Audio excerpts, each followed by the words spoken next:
नमस्कार, आप देख रहे हैं न्यूज इंडिया। आपके साथ मैं हूं अभिषेक। बड़ी खबर आपको बता दें, सीएम पुष्कर सिंह धामी चंपावत के दौरे पर रहे। मुख्य सेवक संवाद कार्यक्रम का आयोजन किया गया। कार्यक्रम में सीएम पुष्कर सिंह धामी शामिल हुए। सीएम ने स्वतंत्रता सेनानियों को श्रद्धांजलि दी, कई विकास परियोजनाओं का उद्घाटन किया। मुख्यमंत्री पुष्कर सिंह धामी चंपावत में राष्ट्रीय ध्वज स्मारक और मुख्य सेवक संवाद कार्यक्रम के उद्घाटन में शामिल हुए। उन्होंने राष्ट्रीय ध्वज तिरंगा फहराया, राष्ट्रगान गाने में सभा में शामिल हुए और स्वतंत्रता सेनानियों को श्रद्धांजलि दी।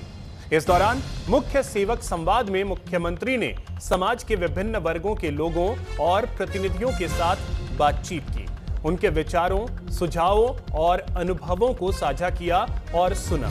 इस अवसर पर उन्होंने कार्यक्रम को संबोधित करते हुए कहा कि आज अनावरण हुआ यह राष्ट्रीय ध्वज सिर्फ एक तिरंगा नहीं है, बल्कि हमारे स्वतंत्रता सेनानियों, हमारे वीर जवानों के बलिदान, देश की एकता, अखंडता और स्वाभिमान का जीवंत प्रतीक है। यह तिरंगा हम सभी को देश सेवा के लिए प्रेरित करता रहेगा।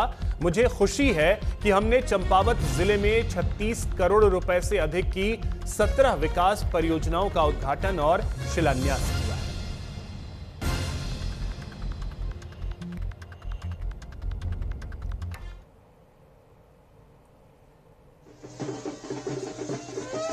गौरव का अनुभव कर रहा हूं कि इतनी बड़ी संख्या में आप सब पधारे हैं, जबकि बहुत शॉर्ट नोटिस में ये कार्यक्रम तय हुआ और बहुत लोगों को सूचना मुझे लगता है कि आज कल में ही मिली होगी, लेकिन इतनी बड़ी संख्या में आने के लिए आपने ऊर्जा और उत्साह के साथ अपना आशीर्वाद प्रदान किया है।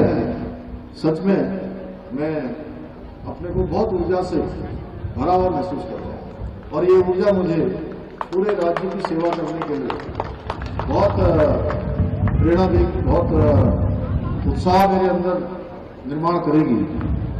आप सभी का स्नेह और आशीर्वाद है कि मुझे मुख्य सेवक के रूप में निरंतर प्रदेश के अंदर सेवा करने की ऊर्जा आप सब लोगों से प्राप्त होती है। जब भी मैं आप सबके बीच में आता हूं, सच में हर बार एक नया वातावरण जो है मुझे दिखाई देता है।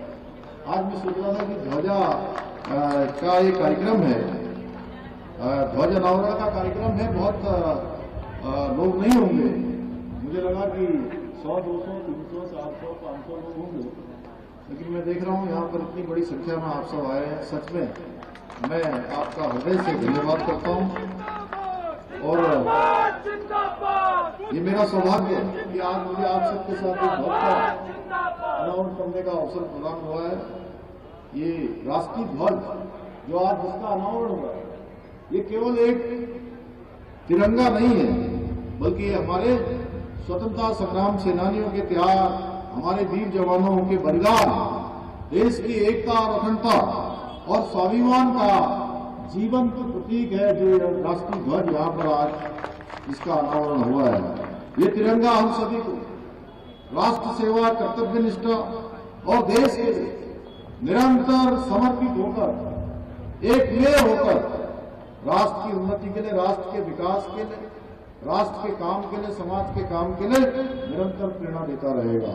भाइयों बहनों, मुझे आज विशेष प्रसन्नता है कि आज हम चंपावत जनपद के लगभग 36 करोड़ रुपए के से भी अधिक की लागत की 17 विकास परियोजनाओं का यहाँ पर हमने लोकार्पण और शिलान्यास भी किया है। पंडित जी ने यहाँ पर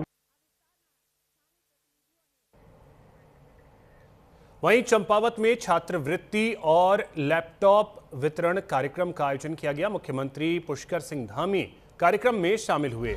सीएम ने छात्रों को लैपटॉप वितरित किए। चंपावत के गोलू चौड़ सभागार में Uttarakhand state council for science and technology की ओर से प्रतिभाशाली लड़कियों के लिए आदर्श चंपावत छात्रवृत्ति और लैपटॉप वितरण कार्यक्रम का आयोजन किया गया, जिसमें सीएम पुष्कर सिंह धामी ने भाग लिया। इस दौरान उन्होंने छात्राओं को लैपटॉप वितरित किए।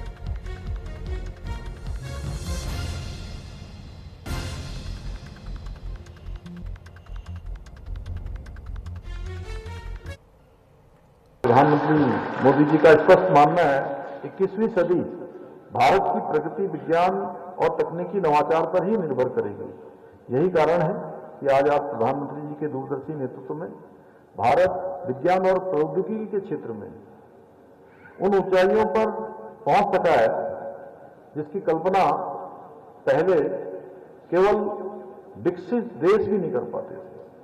आज हम उस तेजी से विज्ञान के क्षेत्र में आगे बढ़ रहे हैं, एआई के क्षेत्र में आगे बढ़ रहे हैं, टेक्नोलॉजी के क्षेत्र में आगे बढ़ रहे हैं, इनोवेशन के क्षेत्र में आगे बढ़ रहे हैं और आदरणीय प्रधानमंत्री जी के कुशल नेतृत्व में कोरोना वैक्सीन के निर्माण सहित भारत ने चंद्रयान 3, आदित्य L1 गगनयान मिशन जैसी अभूतपूर्व उपलब्धियों के माध्यम से विज्ञान और प्रौद्योगिकी के क्षेत्र में नए नए कीर्तिमान स्थापित किए हैं, जो हम सभी के लिए बहुत गर्व की बात है।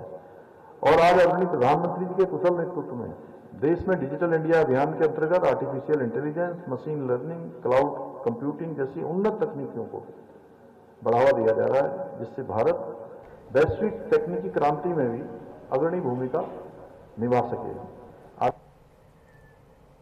और अब चलिए बात करते हैं चारधाम यात्रा की, जिसकी तैयारियां अब अंतिम चरण में है। GMVN व्यवस्थाओं को बेहतर बनाने में जुटे हैं।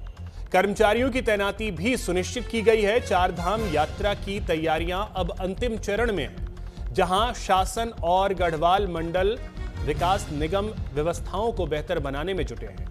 GMVN के मैनेजिंग डायरेक्टर प्रतीक जैन के अनुसार कमिश्नर गढ़वाल और सचिव पर्यटन नियमित समीक्षा बैठकें कर रहे हैं। सभी जिलों के डीएम और उनकी टीमें भी सक्रिय हैं। आवास, ट्रैकिंग और अन्य सेवाओं पर विशेष ध्यान दिया गया है। गेस्ट हाउसों का अपग्रेडेशन और मेंटेनेंस लगभग पूरा हो चुका है और फाइनल स्टॉक चेक किया जा रहा है। साथ ही कर्मचारियों की तैनाती भी सुनिश्चित की गई है, जिससे यात्रा के दौरान श्रद्धालुओं को बेहतर सुविधा मिल सके।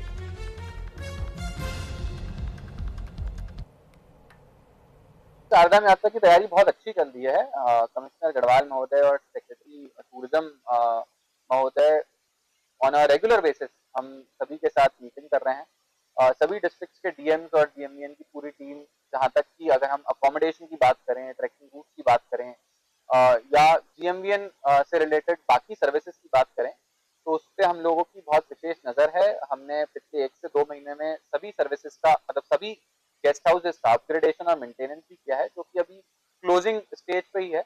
एक बार फाइनल स्टॉक चेक भी ले रहे हैं हमारे जितने भी एम्प्लॉइज हैं, उनकी संख्या का भी, और हमारी पूरी कोशिश रहेगी कि चारधाम यात्रा के दौरान बहुत उच्चतम दर्जे की सर्विस हम जीएमवीएन के माध्यम से सभी दर्शनार्थियों को। उत्तरकाशी गंगोरी क्षेत्र में इंडियन गैस सिलेंडर को लेकर भारी अव्यवस्था देखने को मिली है। जानकारी के मुताबिक जैसे ही गैस से भरी गाड़ी आने की सूचना ग्रामीणों को मिली, सुबह से ही बड़ी संख्या में लोग अपने अपने सिलेंडर लेकर सड़क पर पहुंच गए। देखते ही देखते वहां लंबी कतार लग गई और हालात भीड़भाड़ वाले हो गए। स्थिति को संभालने के लिए पुलिस प्रशासन को मौके पर पहुंचना पड़ा। पुलिस ने लोगों को लाइन में लगवाकर किसी तरह भीड़ पर काबू पाया और व्यवस्था बनाए रखने की कोशिश की। हैरानी की बात यह रही कि इतनी भीड़ और इंतजार के बावजूद गैस सिलेंडरों का वितरण नहीं हो सका और गैस से भरी हुई गाड़ी को बिना वितरण किए ही वापस जाना पड़ा। इसके बाद स्थानीय लोगों में भारी नाराजगी देखने को मिली। ग्रामीणों का कहना है कि उन्हें पहले से ही गैस की समस्या का सामना करना पड़ रहा है और इस तरह बिना वितरण के गाड़ी का लौटना उनकी परेशानी को और बढ़ा रहा है। अन्याय हो रहा है जनता के साथ, पुलिस वाले भी।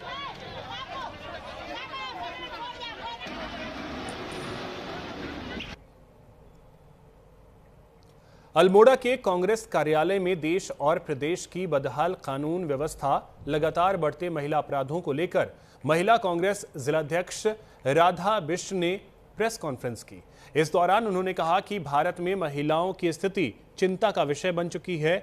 हर दिन महिलाओं के साथ अपराध हो रहे हैं, जिनमें दुष्कर्म, यौन शोषण, महिला उत्पीड़न जैसे मामले सामने आए हैं। उन्होंने कहा कि इन मामलों को लेकर ना तो केंद्र सरकार ना ही राज्य सरकारें कोई ठोस और निष्पक्ष कार्रवाई करती हुई दिख रही है। उन्होंने कहा कि अगर महिला अपराधों पर सरकार ने गंभीरता से कार्रवाई नहीं की तो महिला कांग्रेस आंदोलन को मजबूर होगी।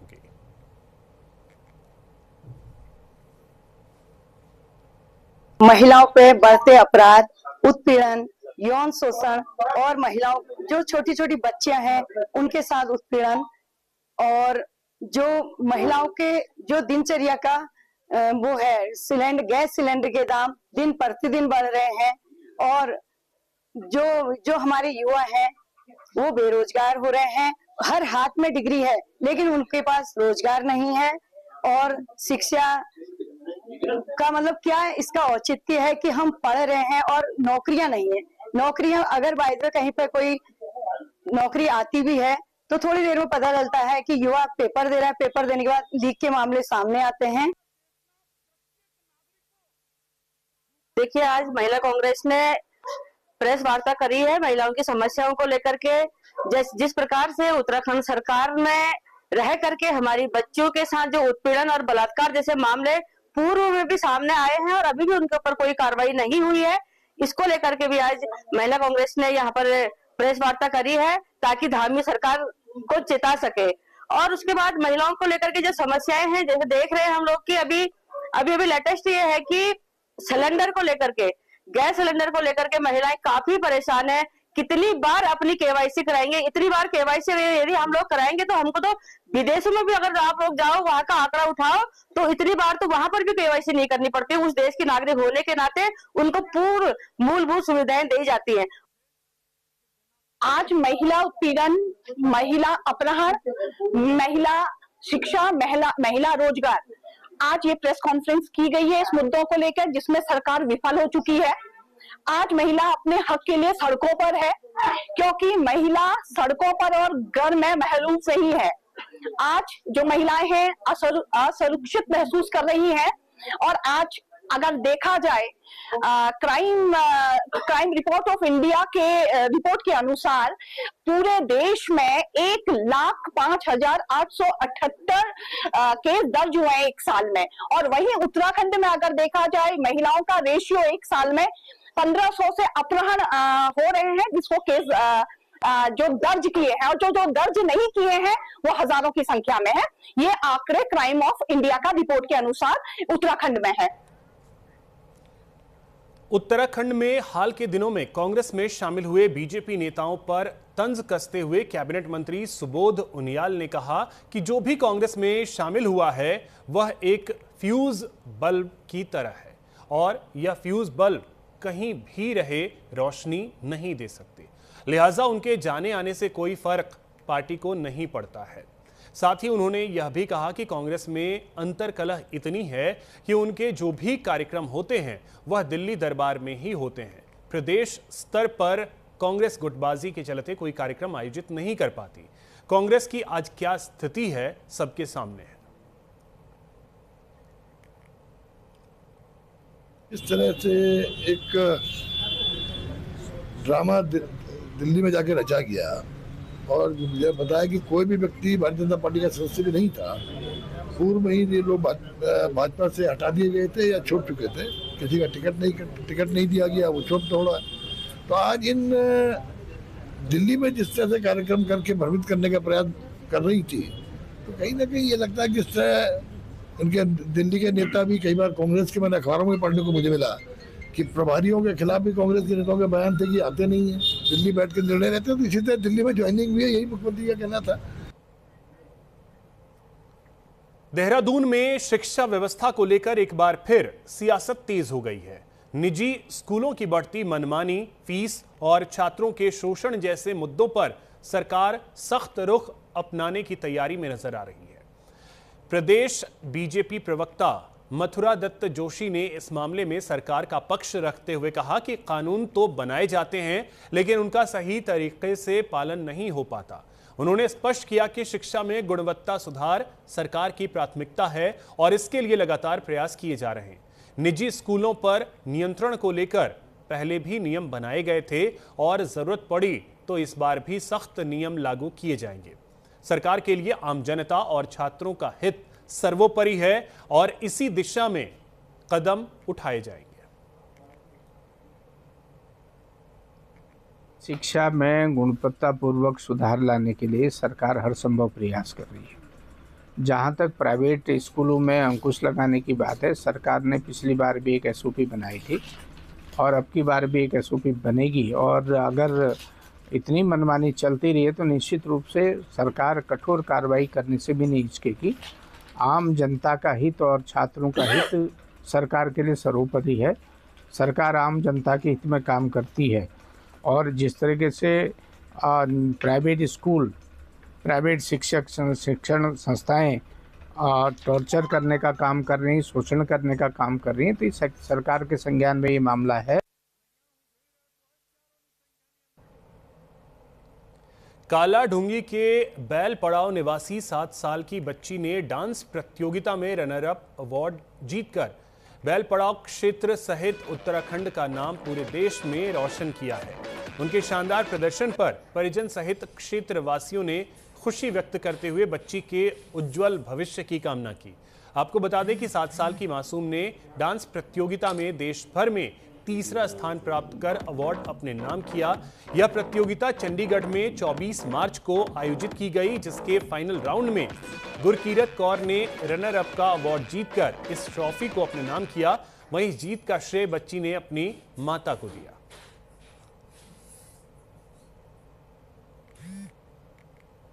मेरा नाम है गुरकीरत कौर। मैंने डीडी पंजाबी में KKHD में मैंने डांस में फर्स्ट प्राइज जीता है। मेरी मम्मी ने मुझे डांस सिखाया है, मैं वहाँ से प्राइज जीत के लेकर आई हूँ। मेरी बच्ची छोटी सी एज में एक प्राइज लेके आई है। KKHD की तरफ से ये प्रोग्राम था डांस कंपटीशन, जिसमें 4 राउंड क्वालिफाई करने के बाद 5वां राउंड जो ग्रैंड फिनाले था मोहाली चंडीगढ़ में हुआ, रियात बहारा यूनिवर्सिटी में। तो 6 से 9 साल की एज ग्रुप में जो बच्चों का कंपटीशन हुआ, मेरी बेटी ने बहुत अच्छा परफॉर्मेंस दिया और ये रनर अप का अवार्ड लेके आई है।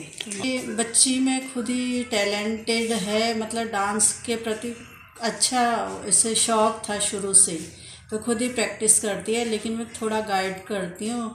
जब मुझे लगा कि हाँ इसका इंटरेस्ट इसमें है, तो मैंने फिर कोशिश की इसको और गाइड करने की। उत्तराखंड में 1 जुलाई से मदरसा बोर्ड भंग होने जा रहा है। इसके साथ ही राज्य में चल रहे मदरसों की व्यवस्था में बड़ा बदलाव लागू किया जाएगा। अब किसी भी मदरसे को संचालित करने के लिए उत्तराखंड अल्पसंख्यक प्राधिकरण की 14वीं धारा के तहत 11 सख्त शर्तों को पूरा करना अनिवार्य होगा। इन शर्तों में सबसे अहम यह रखा गया है कि किसी भी छात्र या शिक्षक को धार्मिक गतिविधियों में शामिल होने के लिए बाध्य नहीं किया जाएगा। साथ ही पढ़ाई का पूरा ढांचा राज्य शिक्षा बोर्ड के सिलेबस के अनुसार होगा। सीएम धामी ने कहा कि उत्तराखंड के भीतर व्याप्त विभाजनकारी मानसिकता पर अंकुश लगाने के लिए हमने राज्य मदरसा बोर्ड को खत्म करने का फैसला किया है। हमने आदेश दिया है कि 1 जुलाई 2026 से प्रभावी इस मानकीकृत पाठ्यक्रम को इन संस्थानों में भी लागू किया जाएगा। हम नहीं चाहते कि ये स्थान जिहादी मानसिकता के लिए प्रजनन स्थल के रूप में काम करे, बल्कि उन्हें ज्ञान और शिक्षा के मंदिर के रूप में स्थापित किया जाना चाहिए। हमने राज्य में 250 से अधिक अवैध मदरसों के खिलाफ कार्रवाई की है जो बच्चों को गुमराह कर रहे थे।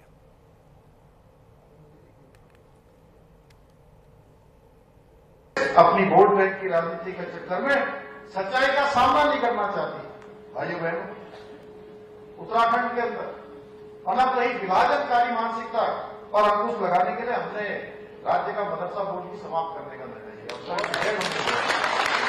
क्योंकि उन मदरसों में भी पढ़ने वाले बच्चे वो भी देश और समाज के उसकी प्रगति में, उसके विकास में अपना योगदान दें। उनको वही पाठ्यक्रम पढ़ाया जाना चाहिए जो हमारा शिक्षा बोर्ड के द्वारा तय हो, और हमने तय कर दिया 1 जुलाई 2026 से अब उनमें भी वही पाठ्यक्रम पढ़ाया जाएगा। क्योंकि हम नहीं चाहते कि राज्य के अंदर जिहादी मानसिकता को पनपाने वाले ये अलगाववादी केंद्र बने, बल्कि राज्य के अंदर ज्ञान और शिक्षा के मंदिर स्थापित होने चाहिए।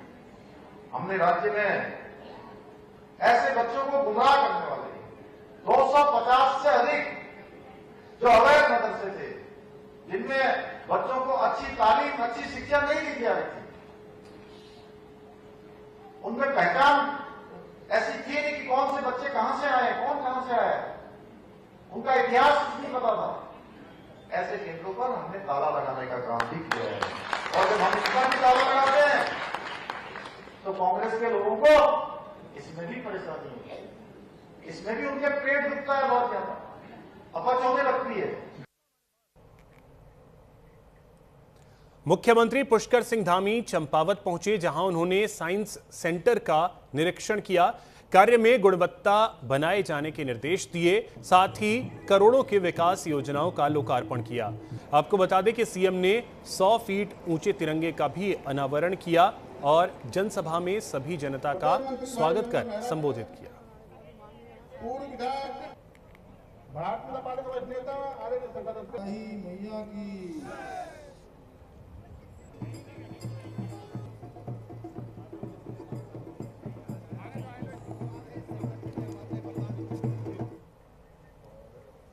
पिथौरागढ़ जिले के मुनस्यारी में मौसम विभाग की सही भविष्यवाणी के बाद मौसम ने अचानक करवट ली और भारी ओलावृष्टि ने किसानों की मुश्किलें बढ़ा दी। आपको बता दें कि मुनस्यारी क्षेत्र में तेज ओलावृष्टि हुई, जिससे किसानों की फसलों को भारी नुकसान पहुंचा है। सरसों, गेहूं, जौ, साग सब्जी और फलदार वृक्षों को इस बेमौसम बारिश और ओलों ने बुरी तरह से प्रभावित किया है। लगातार बढ़ती ठंड के चलते जनजीवन भी प्रभावित हो रहा है। लोग घरों में कैद होने को मजबूर हैं। वहीं ऊंची चोटियों पर हो रही बर्फबारी ने ठंड को और बढ़ा दिया है, जिससे क्षेत्र के लोगों को काफी दिक्कतों का सामना करना पड़ रहा है। वहीं दूसरी ओर किसानों की मेहनत पर भी पानी फिर गया है। अब सभी की नजरें राहत और मुआवजे पर टिकी है। मौसम विज्ञान के अनुसार मुनस्यारी में जो है कि भारी ओलावृष्टि और चोटियों में हिमपात, जिससे ओलावृष्टि से क्षेत्र के किसानों की जो फसल है, जिसमें मुख्य फसल उनकी सरसों, जौ, गेहूं को काफ़ी क्षति पहुंचाई गई, साग सब्जियों को, फलदार वृक्षों को, और यहाँ काफ़ी कड़ाके की ठंड है। चोटी में लगातार हिमपात जारी है। मैं न्यूज इंडिया से देवेंद्र सिंह मेहता। इसी के साथ इस बुलेटिन में इतना ही। नमस्कार।